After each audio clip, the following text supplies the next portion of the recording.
On the 30th of May 1921, 19-year-old Dick Rowland, who worked down the street from the Drexel building in Tulsa, Oklahoma, USA, went there to use the restroom.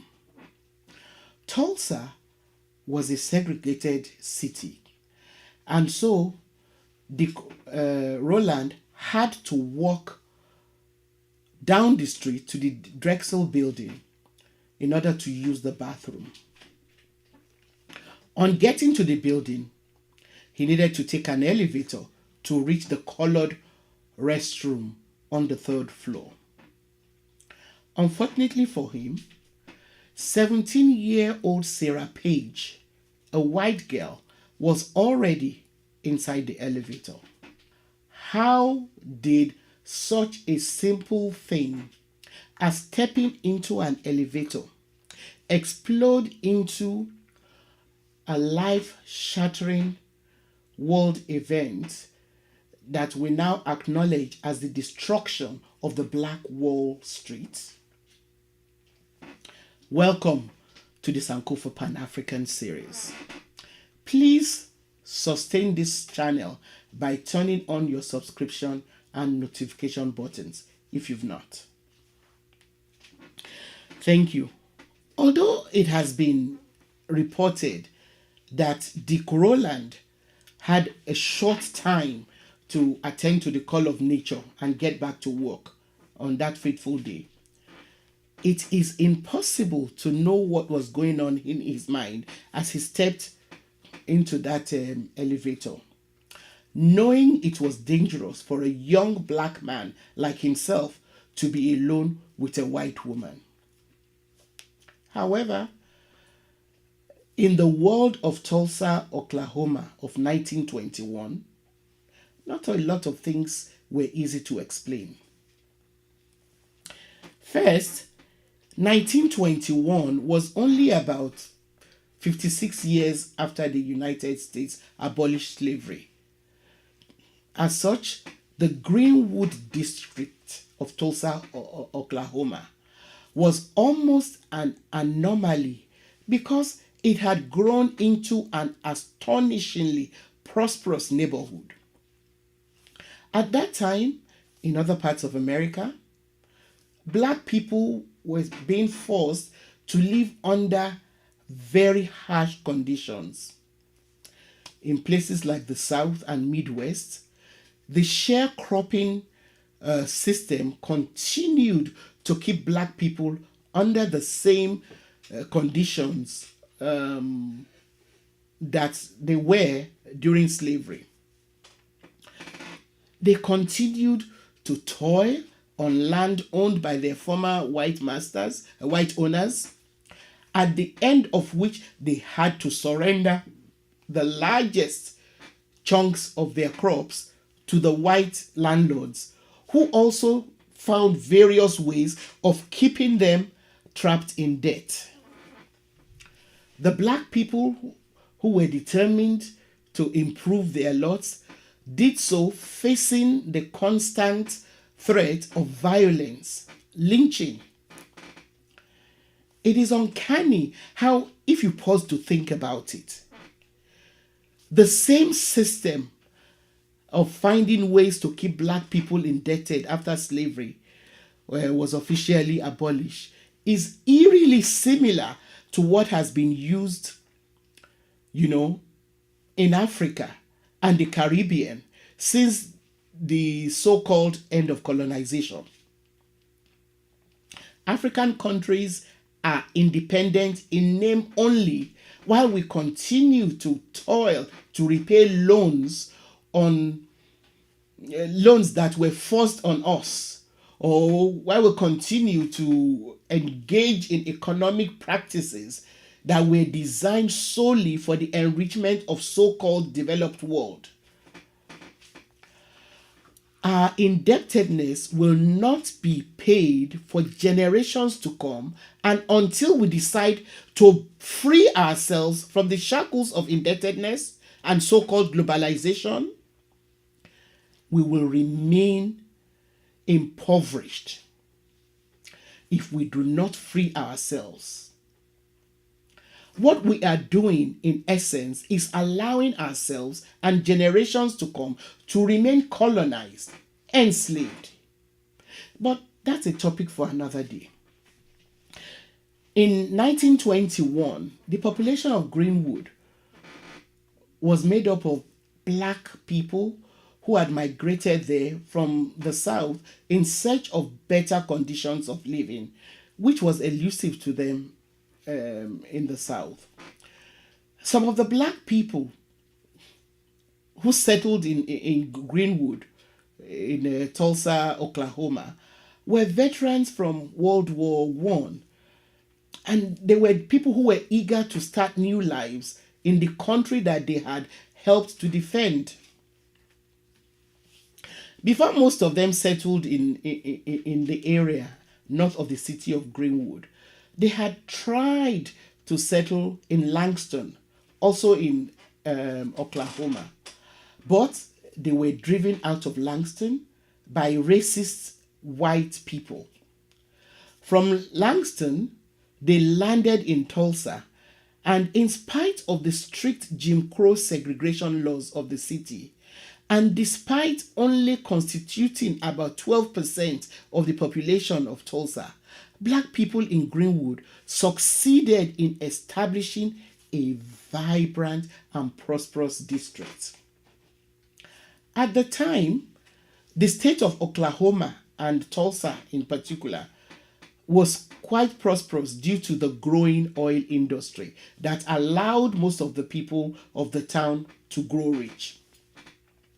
But being rich meant they needed to hire black people from nearby Greenwood to work not only as domestics, but in other capacities needed by the booming economy of Tulsa. These economic activities allowed the black people to invest in their communities and start their own businesses. Some historians, like James Hershey, have pointed out how opulent life was in the black for the black people of Greenwood, who lived because they lived in well-built brick houses that were sometimes furnished with Louis XIV furniture, fine china, and Steinway pianos. They established their own newspapers, cafes, stores, theaters, hotels, and professional offices. This district soon became known as the Black Wall Street.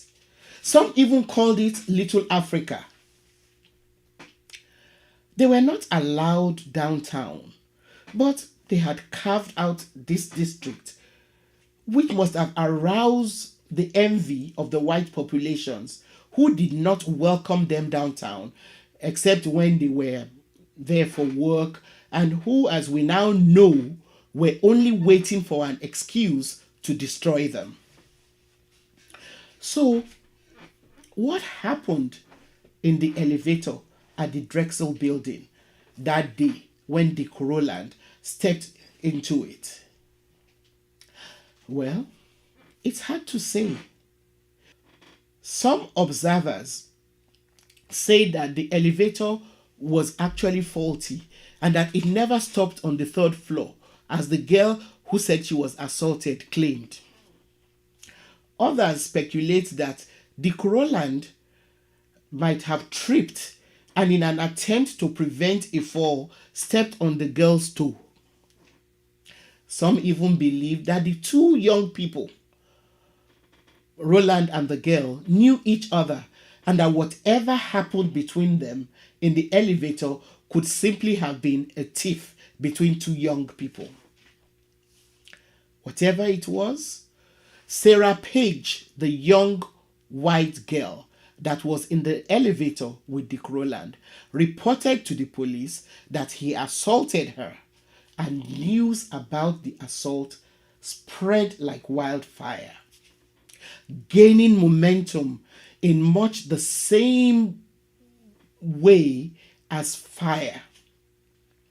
Rumors saying that someone saw Dick Rowland running out of the elevator grew wings, and others said the girl's dress was ripped. Others still went further to say that she was raped. By the following day, jungle justice was fully in motion. Dick Rowland, who had been arrested, was taken by a mob of armed, angry white men to the courthouse. There was no doubt that the intention of the mob, was to lynch him. However, they reckoned without the community in Greenwood. The community turned up to protect the young man. It has been estimated that about 75 men, some of whom were trained World War I combat veterans, turned up to protect him. Unfortunately, they must have underestimated the hatred which the white community had against them because of their success. Before you knew it, someone in the white mob had fired a gun, and the black people had to retreat when other shots followed. They were forced to retreat, but they went back to Greenwood to secure their community. The white vigilantes saw this as an opportunity to lay siege on the black community. The community was soon overwhelmed because the white vigilantes, who were better armed, quickly outnumbered them. Also, heavily armed, angry white mobs from neighboring cities, as well as the police, joined these white attackers. These animals in human skin, as Fela Anikulapo Kpopiti, might describe creatures who hunt others for enjoyment, put up a machine gun and directed it into a church where they knew people had gone to take refuge. Some rode around the city in cars, firing through windows of houses. They went into homes and dragged men out to shoot on the streets, or dragged them tied to the back of cars around for display through the city. They went on a rampage like the stampeding cows that they were, smashing windows and kicking in doors to loot jewelry, furs, and other valuables. They even brought in airplanes that flew menacingly over the black community, shooting down dynamite at buildings, destroying homes and workplaces, shops, and even funeral homes. They continued this frenzied spree of destruction until the next afternoon, when the Oklahoma National Guard arrived and proclaimed martial law.